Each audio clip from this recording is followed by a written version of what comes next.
wax badan baa kaa dhiman.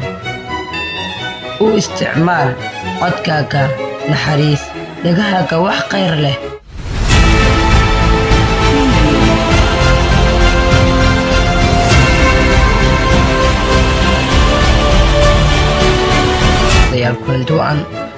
Daawadayaal kulanti wacan habboon meel baa joogtiinba kusoo dhawaada xikmado qaali ah oo ku saabsan nolosha.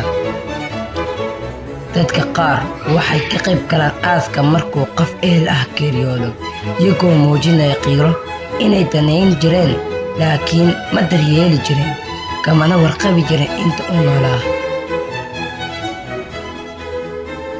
Waxaa jira dad ku maqli kara adigoo ku hadlaya kumanaan eray, haddana aan ku fahmaynin. Waxaa jira dad ku fahmaya adigoo xitaa aan hal eray ku hadlin.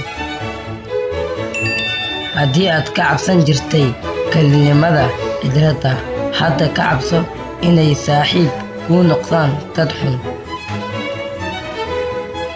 Qof kasta qalad ayuu sameeyaa nolosha, laakiin taasi micnaheedu maaha inay naftoodu u ciqaabaan.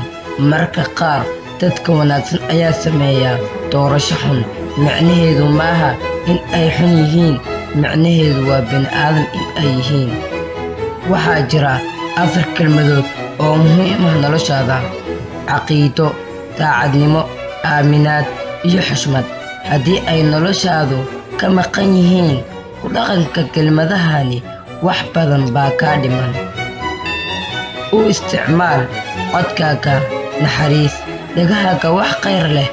Inay maqlaan gacmahaaga sadaqo, maskaxdaada runta, qalbigaaga jacayl, jirkaaga oo dhan cibaado iyo alla ka cabsi. Xabsiga ugu weyn ay dadka ku noolaadaan waa cabsida iyo ka walwalida waxa dadka kale ka aaminsan yihiin. Haddii aad iska hadasho, wax badan waad ku celinaysaa wixii aad horay u taqaanay keliya, laakiin haddii aad dhegaysato, waxaad baranaysaa wax cusub. Dadka qaar waxay garanayaan magacaaga keliya, ma oga qisadaada.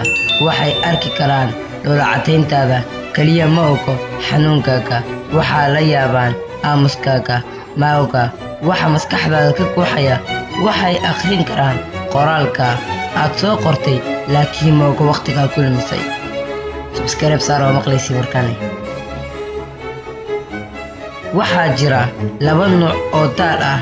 Mid waa daal aan hurdo iyo nasasho u baahan, midna waa daal aad nabad iyo nolol u baahan tahay. Keeba u baahan tahay daawado?